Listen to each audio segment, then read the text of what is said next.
last Sunday to be with us before she heads out on her trip to Uganda. And of course, we've got several things going on this year. Got a trip to Honduras and mission work, and this trip to Uganda and missions has been seemingly the focus of the beginning of this year. And so I'd just like to, at least you come forward just for a moment. And I'd like for us to take a moment in prayer and ask God to bless her. She'll be going out. She is a part of Bethel number 1. She's a member of our body here, and of course the body of Christ. And as she goes, I want us to pray that God will bless her, that souls will be saved, lives will be changed. And because here at Bethel we are a part as well. We have partnered with her in this. And so we want to pray that God bless her, to give her a special blessing of the Holy Spirit to go before her and to prepare the way as she travels there. Let's pray at this time. Father God, we want to come before you today just for a moment. A special moment of prayer. A special moment of your asking your guidance and your Holy Spirit to lead the ways. Lisa goes to Uganda this year, just in a few days' time. Father, just keep her safe as she's traveling there and traveling home. Watch over her. But Lord, more importantly than anything, I pray, Father, that lives are changed and souls are saved for your honor and for your glory. I pray that all that's done would be glorifying to you, Lord, in this mission project and trip. Father, I pray that you just give her the words to say. Speak to her as your vessel. And Father, as an arm and a part of Bethel number 1, a part of this body here today. Father, bless her as only you can. We pray, Father, for your blessings in this. We pray that your face will be smiling down upon her. In Jesus' precious holy name, watch over them all. Amen. Amen.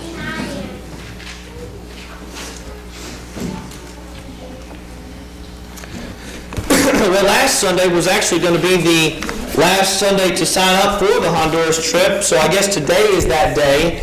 And so if you've thought about, you're unsure about putting your name down, you need to today. I'll be taking that up today and begin to make contact and start calling people, setting things up, and get moving on this trip. Here it is February. This is this time to be moving on it. Can't believe it's already February. I want to say thank you also for all your prayers for our family. Please continue to pray for Noah. He's still home. He's still running fever. But he is on the mend. And I pray that he gets better soon. There's many out there sick with the flu. I know Daniel and so the Rawls' crew, just be in prayer for them. Many of you have had it and then come through it. And so be in prayer for that. Also, just as a little side note, this came in the end of this week, which is our Arkansas Voters Guide. Voters Values Guide, if you would. There's not just a bunch going on, but there is, of course, Supreme Court in Arkansas. That needs to be decided. So if you'd like to get one of those, I'd love to get you one, get one in your hands. You'll be able to read it and see kind of where different people stand, what their beliefs are, and you can make an educated determination of who you vote for. And I pray you do so. I pray that you do so. Well, it's probably not good for a preacher to have 2 weeks to work on one sermon. It's probably not good. It's probably not good. But we're going to take a journey in the Word of God, if you would, if you'd allow me to do so today, and hopefully to be able to examine a why question. A why question. And the question why, for me, comes from Revelation chapter 5, verse 5. Revelation chapter 5, verse 5. I believe you know the verse very well. As you turn there, I'd like to begin to read it. It says, "And one of the elders said unto me," that is the elders that are before the throne of God, the 24 elders. "One of the elders said unto me," that is John, he said, "Weep not, weep not. Behold, look, behold, the Lion of the tribe of Judah, the Root of David, hath prevailed to open the book and loose the 7 seals thereof." To loose the 7 seals thereof. "Behold," he said, "look, the Lion of the tribe of Judah." And so the question why, I guess today for me, in the past 2 weeks, is why is Jesus the Lion of the tribe of Judah? Is it a coincidental thing?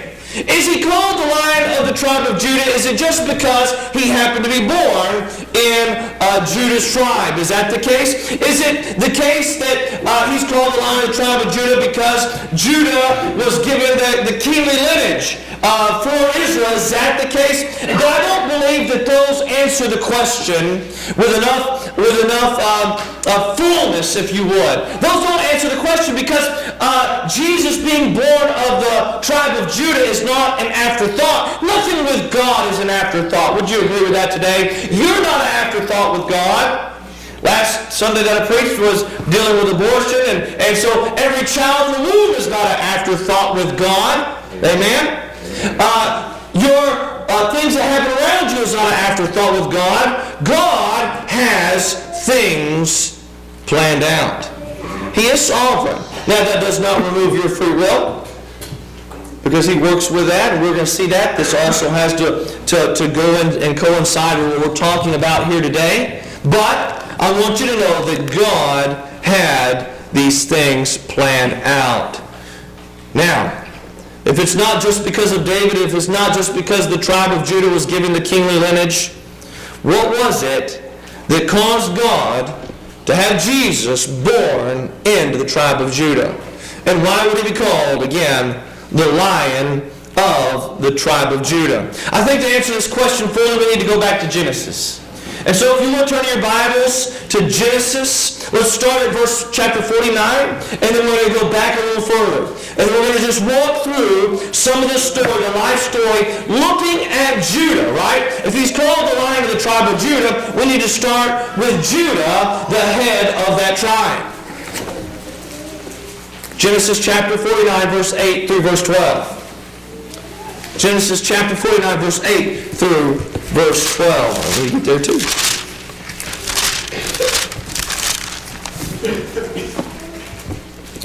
Now, at this point, Jacob, the father, is about to pass away. And he brought his sons, his 12 sons, in before him to bless them. Now, he's already blessed Joseph through his 2 sons, Manasseh and Ephraim. And so they're not included in this chapter. They're in the chapter just previously. Okay? So in 49, there's actually 11 tribes that he's going to be dealing with. 11 of his other sons. Joseph has already been dealt with. And so here in verse 8, Jacob is blessing Judah. Now read it with me if you would today. Judah, thou art he whom thy brethren shall praise. Thy hand shall be in the neck of thine enemies.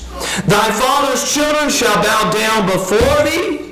Judah is a lion's whelp. A young lion, in other words, a lion's whelp. From the prey, my son, thou art gone up. He stooped down. He crouched as a lion.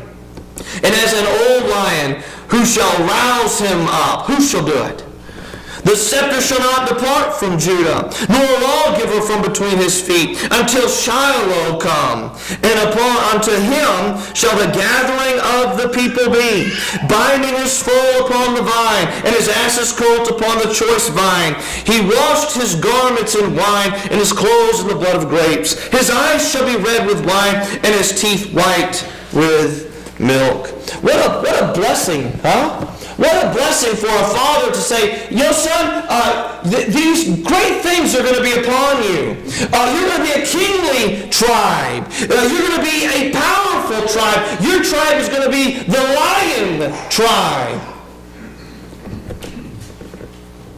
He says you're going to be rich. You're going to be a rich tribe. Taken care of, well favored by God. That was the last part of that. He gives the prophecy of the Messiah coming through that tribe. But why? But why? Why would he give the prophecy of Messiah coming from the tribe of Judah? Is the question we need to answer today. Is it the case that Jacob was one who just blessed his sons all equally and favorably? Is that what he did? Did he just, when he brought his sons in there, he said, hey guys, I love y'all so much. You're going to be blessed with wealth, and you're going to be blessed with power, and you're going to be blessed with kingdom. Is that how he did things? If you'll just look back a few verses, you'll see that is not the case at all. Look at verse 3. Look at Reuben. He's the oldest. And he says, Reuben, thou art my firstborn, my might, and the beginning of my strength, excellent of dignity and excellency of power. But notice this, he says, you're unstable as water. You're unstable. You go with the flow worse than anybody I've ever seen. That's basically what it is. You're unstable like water. Thou shalt not excel. Now that is not a blessing that you want to hear. You are not going to succeed, son. Wouldn't you like if your dad sat you down and said that to you? You're unstable like water, and you are not going to succeed. Now listen, he goes on. He goes on to describe Reuben, talk about Simeon and Levi, their anger issues. Okay, and he goes on just like this, all through all the sons. And so we know something right away about Jacob. He is not blessing them just to bless them. He is telling them things needful for them to hear and needful for us to understand. And this is the true way to bless our children, actually. In other words, we don't lie to them. We don't sugarcoat them. We present the good with the bad. You know, you're my firstborn son, and how much I love you, and Noah hears that. And I'll say, but there's some things, son, that we need to work on. And he knows how much I love him, but he also knows that we all have some character flaws that we've got to work on. And we've got to get better. And Jacob is doing that with his sons. He's saying, sons, there's some issues you need to work through. And I'm not going to hide them from you. I'm at death's door. Isn't that funny how that works out? When we're at death's door, we tend to go, hey, there's some things we need to get straightened out before we pass away. Huh? Wouldn't it be good for us to not wait so long? Listen, don't wait. Don't wait. Don't wait until, now I'll do it if I need to do it, but don't wait until I come and stand at your side of your bed and you go, John, I need you to take care of some issues in my family. Don't you wait that long. I'm telling you now. Amen. I'm telling you now. If there's some issues that need to be worked out, you need to work them out now. I've never worked out enough issues at the bedside. All right? So let's work it out now, get it straight now, so that we can grow and learn and love together now. Amen? Listen, he didn't sugarcoat it with them. And so, but when we look at Judas, we go, man, Judas' blessings it all seems so good. How did he get such a great blessing? Is Judah just a great guy? Has he been a great kid all his life? And I'd say, not even close. In fact, he was probably the worst of them all. He had a problem. He came by honestly. Don't we say that? Boy, them kids, they got this issue, but boy, they come by honestly. I know their parents. You ever seen that? Amen? I would say that Judah came by honestly, just like all of his brothers. But there are some real issues with selfishness and pride in Judah's life. Now, doesn't that go to figure? I would have to say that probably the greatest difficulties, if I had to pick two or pick a combination of both, it'd probably be those two that mankind struggles with more than anything else. A selfish nature and a prideful spirit. We can't even come to God because of our pride. So God says, I'll reject the proud. You don't come to me in pride, come to me in humility. And so I'd say one of the greatest problems of man is our pride. And because of our pride, probably our selfishness is right in there with it. But I'm going to tell you something. The father, Jacob, had a problem with pride as well. Do you remember the story? Jacob had a twin brother, Esau. And they fought over birthright. They fought over food. They fought over family. They fought over everything. They fought over everything. And they were always, I want it for me. I want it. I should have it. I'm the one that God promised would have it. Well, I'm the oldest. And they fought in their pride and their selfishness, and they've about ripped the family smooth apart. And they had struggle after struggle until God finally broke Jacob of his pride. You remember that story? Hey, but it wasn't also a Jacob issue, was it? We could look at some parts of Abraham's. We could look at all the fathers of our faith, couldn't we? They were struggling with this pride issue. We could look at Moses, right? Who dealt with the pride problem. He was going to fix Israel while he was in rulership position until God showed him some humility, brought him down a notch. Hey, what about Aaron and Miriam? Huh? There was some pride there. They tried to raise up against Moses, and Aaron and Miriam were both judged of God, and Miriam was struck with leprosy, and God dealt with their sin of pride and selfishness. You know, another one I think of when I think of pride and selfishness, I think of the rich young ruler. Struggled with pride and selfishness so much that he's in hell today. Never repented, because he was a man of great reputation and a man of great wealth, pride, and selfishness. The problem of brotherly strife that affected Jacob and Esau, I believe, filtered down into Jacob's children. I believe it filtered down to his children. We see that in his children. We see that in his sons and how they fought and how they bickered. And so let's talk about that just for a moment, because we've got to figure out why it is that God chose Judah over Joseph. Why isn't Jesus of the tribe of Joseph? Why isn't Jesus of the tribe of Ephraim and Manasseh? Because Joseph was such a great picture and image of Jesus. Why not? These things.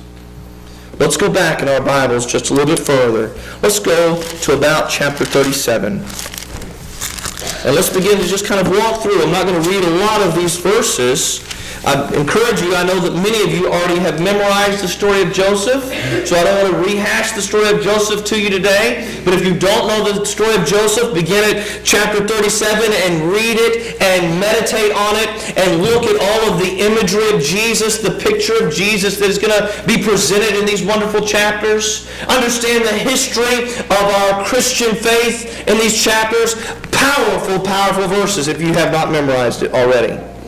In chapter 37, here we see that Jacob is dwelling in the land of Canaan, and he has his sons. And now Joseph, being the 11th child born unto him, and becoming his favorite because he is born from his favorite wife, Rebekah, the one that he wanted to marry in the first place. And so he gave him this beautiful coat of many colors, and all of the brothers looked at him and went, "Gah, curse that brother of ours." Right? You know the story. And then Joseph, being given of God 2 wonderful dreams. And yet I have to say that if I step back and look, I think Joseph brought some things upon himself because he also has issues to work through. This is a messed up family, by the way. If you didn't know it, this is a messed up family where there were 2 wives and 2 concubines. What we would call today a very blended family. Extremely. And they had a lot of issues to work through. And they were not working through them very well because of the pride and the selfishness they were enduring. And so Joseph was given this beautiful coat, and the mothers and the fathers, Jacob, they picked their favorites. What?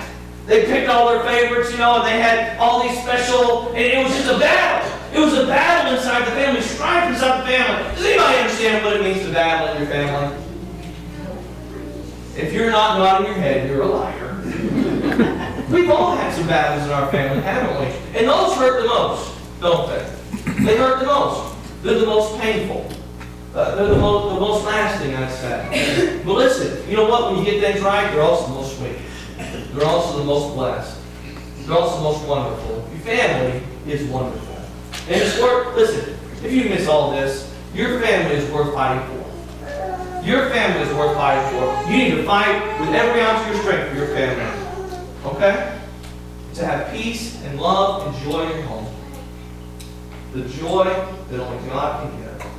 Family is worth the fight. Well, listen to me today. Joseph was received 2 dreams of God. The first one, let's not put this in King James, let's put this in Arkansas vernacular. He gathered up some bundles of wheat, right? All the sons gathered up bundles of wheat. Joseph had his bundle of wheat, it stood straight up, and the brothers gathered up bundles of wheat. They set them all around in a big circle, and all those bundles of wheat bowed down to Joseph's bundle. And so Joseph went to his brothers and said, "Hey guys, I want to tell you the cool dream that I got, how that y'all all did this work, and all of your stuff bowed to me." I gotta say that he probably shouldn't have said it the way he said it. He probably should have come across the way he might have should have come across a little meaner.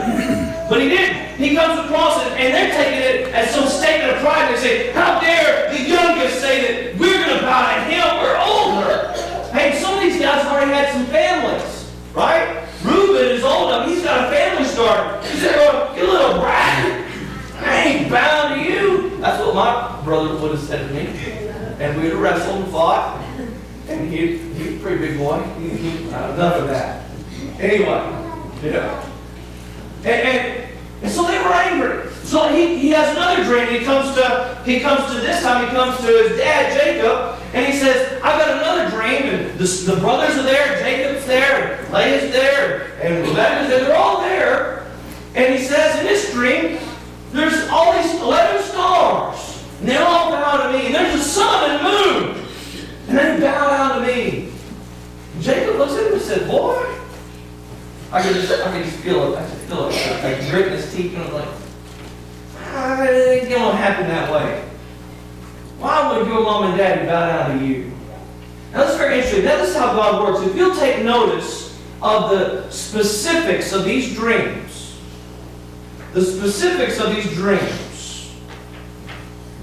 you'll notice that in these dreams, God is declaring everything that would happen. Not just obedience and bowing.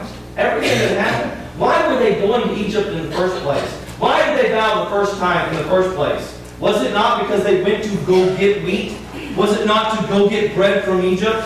Right? That's very important, by the way. And the second time, how many mamas came? There was just one real mama that came late. The other one had already died.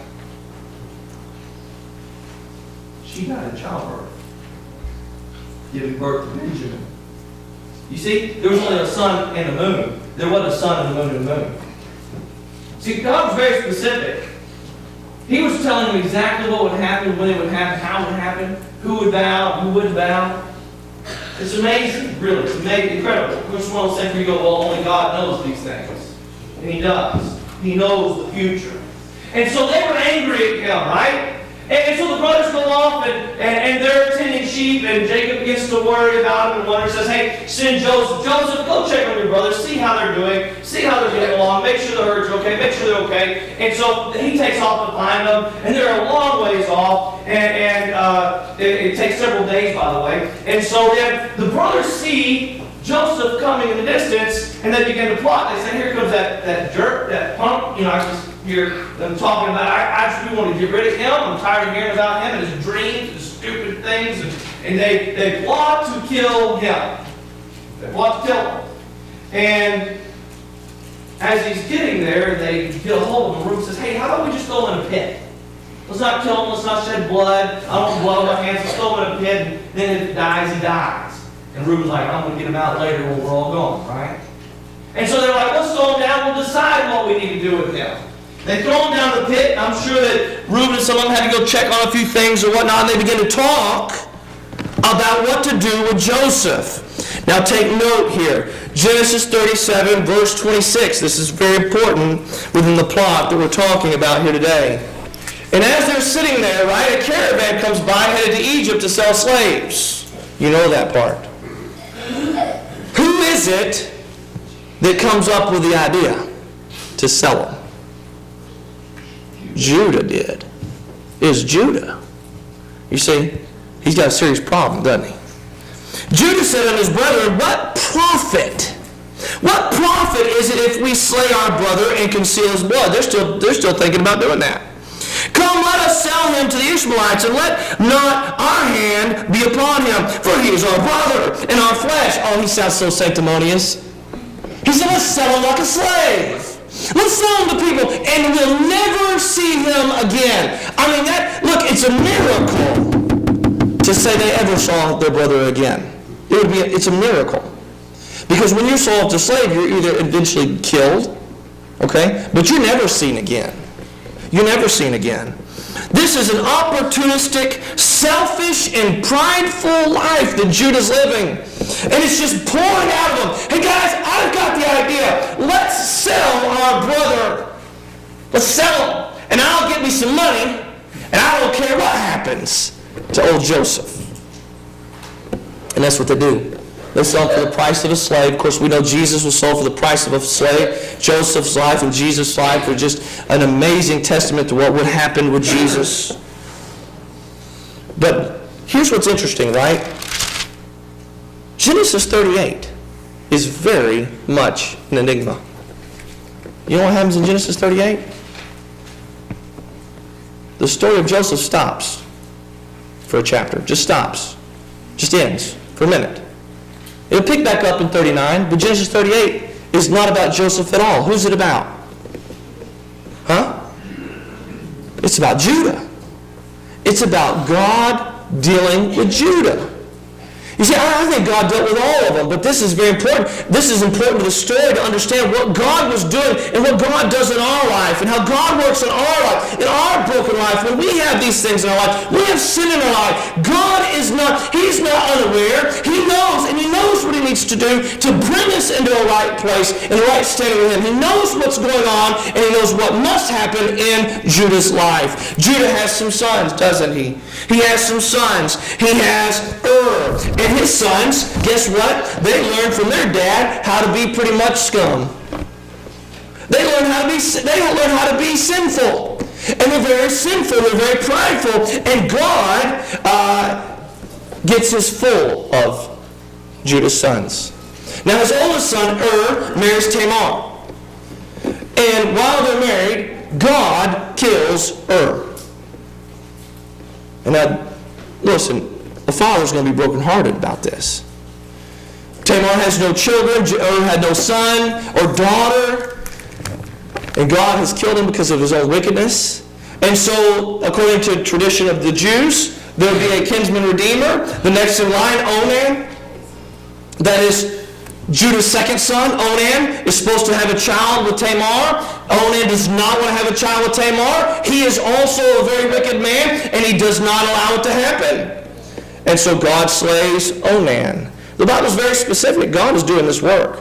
God is doing this work. It's almost like God is saying, wake up, Judah. Don't you see? Don't you know? This is because of the things that you're dealing with. And you, get a grip. Wake up. Your family's being destroyed. Judah has another son, right? Shelah. And he looks over at Tamar. He looks at Shelah. He's a young boy, not old enough to have children. And he goes, tell you what, Tamar, you're a black widow. Now, this is not the Marvel character, right? This is not the movie character, just in case some of you kids are thinking, a movie character, black widow? No, this means she's a deadly woman. Everybody she comes in contact with is dying. He goes, Tamar, why don't you go back to your father's house, and when Shelah, he gets old enough, I will allow him to raise up a child with you. With every intention of going, if you'll get out of here, you'll forget all about this, I'll forget all about this, we won't ever see each other again, and we'll be done with each other forever. That's really what he's thinking. He's thinking, I'm done with this. This woman is eating up my kids alive. It's crazy. And so she leaves. Shelah gets older. Judah's wife passes away. And he's old enough to marry. But Judah is not giving Shelah to Tamar. And she sees it. She understands. She sees what's going on. He doesn't want me to have children by Shelah. He wants me to stay away from her.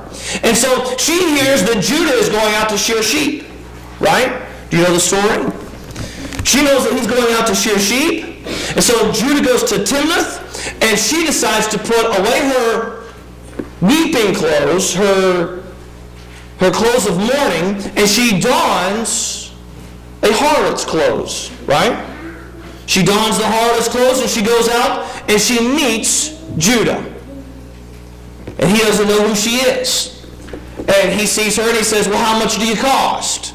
And she says, well, we'll settle on a sheep, because you have herds here. And he goes, a sheep, that sounds like a good price.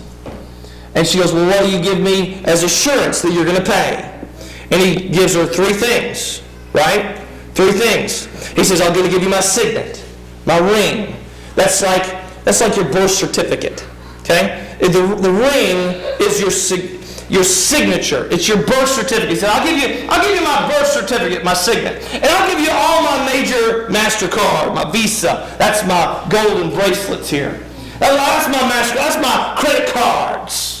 That's to show you I'm good for it. And he goes, and I got a staff here. That's like your driver's license. Okay? It has some very important information on that staff. Everybody can identify you by your staff. They can identify you by your bracelets. They can definitely identify you by your birth certificate, right? Your ring. They can identify you by these things. He said, I'll give you those things so you know I'm good for it. And they go and they do the deed. And she leaves. She goes home.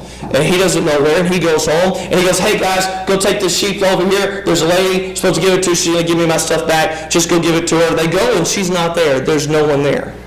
And they start to ask around, isn't there a harlot live around here somewhere? Isn't there a woman of ill repute somewhere around here? And they go, no, nobody around here like that. And so Judah goes, well, we tried. 3 months rock on, he's forgot about it. He goes, well, I have to get a new ring, got to get a new staff, got to get a new few credit cards, but no big deal. 3 months later, though, everybody starts whispering around Judah, saying, hey, do you know Tamar? Did you hear about Tamar? She's pregnant. She's found in the way of marriage, but she ain't married. She's pregnant. Judah hears about it. This is what he says in chapter 38. This is what he said. Verse 24 of 38 says, it came to pass about 3 months after that it was told Judah, saying, Tamar, thy daughter-in-law, hath played the harlot. And also, behold, she is with child by whoredom. And Judah said, bring her forth, let her be burned. Burn her alive. You know, isn't it amazing when we are guilty of sin? We tend to cast so much judgment upon those that are guilty of sin who are around us. Isn't that amazing how it works? We always judge harder, and it's kind of out of a prideful guilt. We go, you know what, in our heart we're guilty of this, but nobody should do this. And that's worse than mine, and that should be punished by death. That's what he's saying to her. What's interesting is verse 25 happens, right? Telling you God is at work, and he says this. He says, when she was brought forth, she sent to her father-in-law, saying, by the man whose these are, am I with child? And she said, discern, I pray thee, whose these are, the signet, the bracelets, and the staff. Everybody in the room knew whose those were. Everybody said, oh, did you hear the air go out of the room? He was caught. Judah acknowledged them. He had no choice. He acknowledged them. And he said, she hath been more righteous than I, because I gave her not Salah, my son, and he knew her again no more. Now get this. Listen carefully. Do you think for 1 second, that Judah was going, my sins are coming home to roost? Oh, what about Joseph? Does anybody know about Joseph yet? God was working on Judah. What does the Bible say? Be sure your sins will find you out. They were starting to come home to roost. And Judah is seeing this. And Judah is realizing this. And he is troubled by this. And he's worried by this. Tamar has these children. And we know how this goes, right? Tamar has these sons. One of them puts his hand out first, and the nursemaid, the midwife, she wraps a scarlet thread over his wrist, and then his hand draws back, and the other brother comes out, and so she called his name Perez, which means to breach. A wrong has been done. There was another one that was to be first, but then this one breached out. This is Perez, and then the Zerah, he comes out, which means the sun, the light, the morning. They call him Zerah, the one with the scarlet thread. And so what is being revealed here in the scriptures? Why is this so important to us that we would need to know this? Is because you and I are the breach. We're the breach. We're the one with the offense. And yet there was one who has a scarlet thread about him, and that is Jesus. And he, though he is righteous, though he deserves to be first, pulled back and became last to push us out and save us from our sins. And Judah is witnessing these things. And he's saying something very important. Leadership is not a selfish or prideful thing, but it is a selfless, putting others first and protecting those that are around you. He's seeing this. He's discovering this. Oh, listen. Joseph's story picks back up in the next chapter. he picks back up in the next chapter. Judah is hearing these things. And we know Joseph's story that there were some dreams he interpreted from a baker and a butler. And he was, of course, with Potiphar. We're going to skip all that. And he is now second in command, right under Pharaoh, because he interpreted the dreams of Pharaoh. The famine is the land, and it covers the whole area. The history books write about this famine. You can read about this famine today. People from all over Europe and Asia and in Africa all migrate to Egypt because there's bread in Egypt. And Joseph's family, Jacob and his brothers, Jacob's sons, they come too. But not Benjamin, right? Because Jacob tells them, he says, I want y'all to go get food, but Benjamin the youngest, the only son from my beloved Rachel, he won't go. Because if he goes and he dies, I will die. So they all go to get food, right? Remember that? And Joseph sees them, but he doesn't tell them who he is. He knows exactly who they are. And you know what? I don't know if you realize this, but Joseph does not trust them. He does not trust them. That's why he does what he does. He does not trust them. He remembers. He sees them. He thinks back immediately. The Bible tells us that in those chapters. He thinks back immediately when they threw him in that pit. He thinks back immediately and thought how they sold him into slavery. He thought back immediately and thought, man, I don't know if I want to get mixed up in this group again. I don't know if I want to get mixed up in them. I got to find out if some things have changed. That's what he does. He wants to find out if some things have changed in his family. And so remember, he sends them away with their food and they open them up later and there's all their money. And they're terrified. And he kept one of the brothers back. Remember that? He says, don't you come back. You are all spies. Don't you come back unless you bring the youngest brother that you claim you have. Right? We're going to verify. Let's see if you bring him or not. And they go home and they tell Jacob, they said, look, all our money's back in our bag. And he said, don't come. If we come back, we're all dead men unless we bring our younger brother. And he said, who in the world told you to tell him to get a younger brother? Are you idiots? And they go, well, he asked. We told him. And he said, you're going to come back. You're not taking the younger brother. They ain't happy. Of course, they get hungry because the famine's still going. And they're running out of food.